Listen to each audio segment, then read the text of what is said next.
어둠과 폭력의 세계 속에 상처 입은 존재들을 섬세하게 그려온 한강의 소설이 5월 광주의 시 공간에서 벌어진 잔혹한 학살의 참상과 정면으로 마주한다. 증언하는 자의 소명의식과 듣는 자의 상상력이 치열하게 어우러지는 간절한 고백의 서사는 잊을 수 없는 그 도시의 열흘을 고통스럽게 되살린다. 물방울에 내쓰는 햇빛의 파판에도 눈이 시린 순결한 어린 새의 흔적을 쫓는 이 소설은 우리가 붙들어야 할 역사적 기억이 무엇인가를 절실하게 환기하고 있다. 5월 광주에 대한 소설이라면 이미 나올 만큼 나오지 않았느냐고, 또 이런 추천사란 거짓은 아닐지라도 되게 과장이 아니냐고 의심할 사람들에게 나는 입술을 깨물면서 둘 다 아니라고 단호히 말할 것이다. 이것은 한강을 뛰어넘은 한강의 소설이다. 그 과정에서 네가 이해할 수 없었던 한 가지 일은 입간을 마친 뒤 약식으로 치르는 짧은 추도식에서 유족들이 애국가를 부른다는 것이었다. 관 위에 태극기를 반드시 펴고 친친 끈으로 묶어놓은 것도 이상했다. 군인들이 죽인 사람들에게 왜 애국가를 불러주는 걸까? 왜 태극기로 관을 감싸는 걸까? 마치 나라가 그들을 죽인 게 아니라는 듯이. 조심스럽게 네가 물었을 때 은수 누나는 동그란 눈을 더 크게 뜨며 대답했다. 군인들이 반란을 일으킨 거잖아. 권력을 잡으려고. 너도 봤을 거 아니야? 한낮에 사람들을 때리고 찌르고. 그래도 안 되니까 총을 쐈잖아. 그렇게 하라고 그들이 명령한 거야. 그 사람들을 어떻게 나라라고 부를 수 있어? 전혀 다른 질문에 대한 대답을 들은 것처럼 너는 혼란스러웠다. 무명천을 걷기 전에 너는 눈을 감지 않는다. 피가 비칠 때까지 입술 안쪽을 악물며 천을 걷는다. 걷은 다음에도 천천히 다시 덮으면서도 눈을 감지 않는다. 달아났을 거다 라고 이를 악물며 너는 생각한다. 그때 쓰러진 게 정대가 아니라 이 여자였다 해도 너는 달아났을 거다. 형들이었다 해도, 아버지였다 해도, 엄마였다 해도 달아났을 거다. 채머리 떠는 노인의 얼굴을 너는 돌아본다. 손녀 따님인가요? 묻지 않고 참을성 있게 그의 말을 기다린다. 용서하지 않을 거다. 이승에서 가장 끔찍한 것을 본 사람처럼 꿈쩍거리는 노인의 두 눈을 너는 마주본다.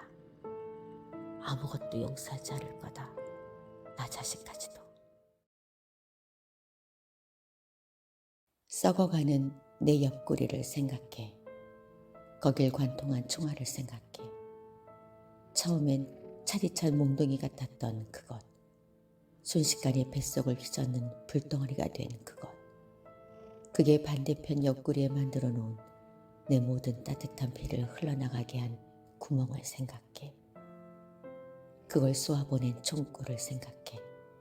차디찬 방아쇠를 생각해. 그걸 당긴 따뜻한 손가락을 생각해. 나를 조준한 눈을 생각해.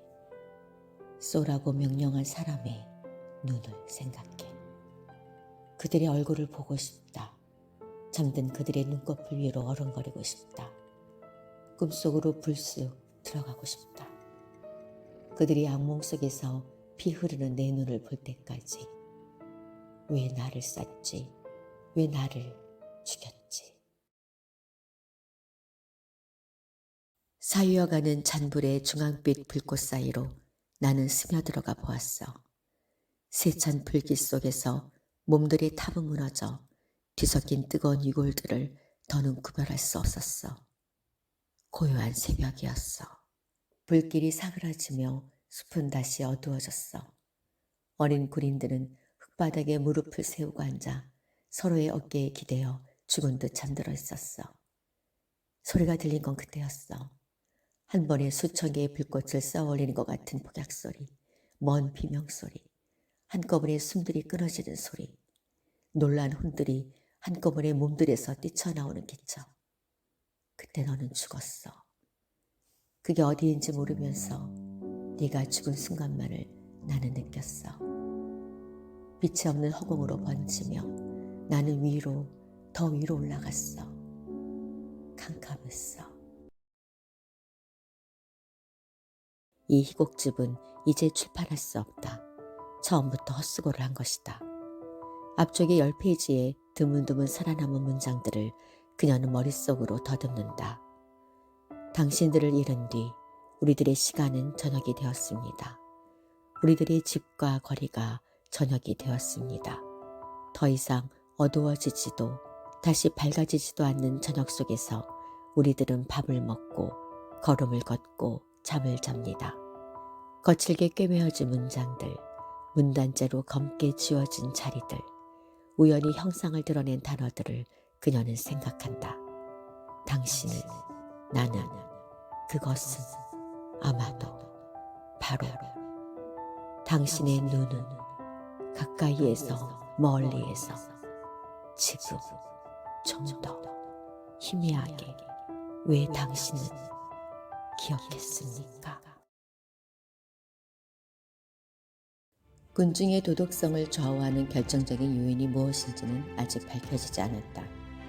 흥미로운 사실은 군중을 이루는 개개인의 도덕적 수준과 별개로 특정한 윤리적 파동이 현장에서 발생된다는 것이다. 어떤 군중은 상점의 약탈과 살인, 강간을 서슴지 않으며 어떤 군중은 개인이었다면 다다르기 어려웠을 이타성과 용기를 획득한다. 후자의 개인들이 특별히 숭고했다기보다는 인간이 근본적으로 지닌 숭고함이 군중의 힘을 빌려 발현된 것이며 전자의 개인들이 특별히 야만적이었던 것이 아니라 인간의 근원적인 야만이 군중의 힘을 빌려 극대화한 것이라고 저자는 말한다. 그 다음 문단은 검열 때문에 온전히 책에 실리지 못했다. 그렇다면 우리에게 남는 질문은 이것이다. 인간은 무엇인가? 인간이 무엇이지 않기 위해 우리는 무엇을 해야 하는가? 군인들이 압도적으로 강하다는 걸 모르지 않았습니다. 다만 이상한 건 그들의 힘만큼이나 강렬한 무엇인가가 나를 압도하고 있었다는 겁니다. 양심. 그래요, 양심. 세상에서 제일 무서운 게 그겁니다. 군인들이 쏘아 죽인 사람들의 시신을 리어커에 실어 앞세우고 수십만의 사람들과 함께 총구 앞에 섰던 날, 느닷없이 발견한 내 안의 깨끗한 무엇에 나는 놀랐습니다. 더 이상 두렵지 않다는 느낌, 지금 죽어도 좋다는 느낌, 수십만 사람들의 피가 모여 거대한 혈관을 이룬 것 같았던 생생한 느낌을 기억합니다. 그 혈관에 흐르며 고동치는 세상에서 가장 거대하고 숭고한 심장의 맥박을 나는 느꼈습니다. 감히 내가 그것의 일부가 되었다고 느꼈습니다. 잊지 않고 있습니다. 내가 날마다 만나는 모든 이들이 인간이란 것을. 날마다 이 손의 흉터를 들여다봅니다. 뼈가 드러났던 이 자리. 날마다 희끗한 진물을 뱉으며 썩어 들어갔던 자리를 쓸어봅니다. 평범한 모나미 검정 볼펜을 우연히 마주칠 때마다 숨을 죽이고 기다립니다. 흙탕물처럼 시간이 나를 쓸어가길 기다립니다. 내가 밤낮 없이 짊어지고 있는 더러운 죽음의 기억이 진짜 죽음을 만나 깨끗이 나를 놓아주기를 기다립니다. 나는 싸우고 있습니다. 날마다 혼자서 싸웁니다. 살아남았다는, 아직도 살아있다는 치욕과 싸웁니다. 오직 죽음만이 그 사실로부터 앞당겨 벗어날 유일한 길이란 생각과 싸웁니다. 선생은, 나와 같은 인간인 선생은 어떤 대답을 나에게 해줄 수 있습니까? 달은 밤의 눈동자라고 했다. 그 말을 들었을 때 당신은 17살이었다. 성현이 옥탑방에서 노조 소모임을 마치고 옥상 한켠에 신문지를 펴고 둘러앉아 복숭아를 깎아먹던 일요일 봄밤이었다. 시집 읽는 걸 좋아하던 20살 성현이가 보름달을 보고 말했다. 그럴듯하지 않니? 달은 밤의 눈동자래. 모임의 막내였던 당신은 어쩐지 그 말이 무서웠다. 저 검은 하늘 가운데 얼음같이 하얗고 차가운 눈동자 하나가 침묵하며 그녀들을 내려다보고 있다. 그 말을 들으니까 달이 무섭잖아요, 언니. 당신의 말에 모두 까르르 웃었다. 세상에 너같이 겁 많은 앤 처음 본다. 누군가 말하며 복숭아 조각을 당신의 입에 넣어주었다. 어떻게 달이 다 무섭다니. 우리는 고귀해. 성희 언니는 자주 그렇게 말했다. 쉬는 일요일마다 청계 피복노조 사무실에서 노동법 강의를 듣던 그녀는 자신이 배운 것을 빼곡히 노트에 정리해와 소모임에서 강의했다. 한자 공부를 할 거란 성희 언니의 말에 당신은 별다른 두려움 없이 그 모임에 들어갔었다. 실제로 언니들은 모이자마자 한자부터 공부했다. 1800자는 알아야 해. 신문을 읽을 수 있어야지. 각자 펜글씨 공책에 30자씩 쓰고 암기하는 일이 끝나면 성희 언니의 어색한 노동법 강의가 시작되었다. 그러니까 우리는 고귀해. 말문이 막히거나 기억이 얼른 안 날 때마다 성희 언니는 추임새처럼 그 말을 넣었다. 헌법에 따르면 우리는 모든 사람들과 똑같이 고귀해. 그리고 노동법에 따르면 우리에겐 정당한 권리가 있어. 시멘트 벽과 수납 창고 앞 장의자가 만나는 구석자리에서 배낭을 끌어안고 웅크려 앉아 당신은 깜빡 잠들었다. 흠칫 잠이 얇아질 때마다 윤의 메일에서 반복된 단어들이 커서처럼 눈부시게 깜빡인다. 증언, 의미, 기억, 미래를 위해 전구 속 필라멘트처럼 가느다란 신경의 각성을 따라 당신은 눈을 뜬다. 아직 졸음이 가시지 않은 얼굴로 불빛이 침침한 복도와 어두운 응급실 유리문 밖을 둘러본다. 썰물처럼 잠이 밀려나가며 고통의 윤곽이 뚜렷해지는 순간, 어떤 악몽보다 차가운 순간이 다시 왔다. 당신이 겪은 모든 게 꿈이 아니라는 것을 확인하는 순간. 기억해달라고 윤은 말했다. 직면하고 증언해달라고 말했다. 그러나 그것이 어떻게 가능한가? 쌀집을 하는 회장 내에서 밤늦도록 현수막하고 피켓을 들고 모자란 것은 각자 집에 가서 더 만들어 오기로 하고 헤어졌다이. 헤어질 적에 손을 잡는 뒤 그 차갑던 살, 아무것도 속에 없는 허접이 같은 손을 맞잡고 허접이 같은 등을 서로 문지름수로 얼굴을 들여다봤다이. 얼굴 속에도 아무것도 없고 눈 속에도 아무것도 없는 우리들이 내일 보자는 인사를 했다이. 무섭지 않았어야. 죽어도 좋다는 마음인데 무서울 것이 어디 있겠냐.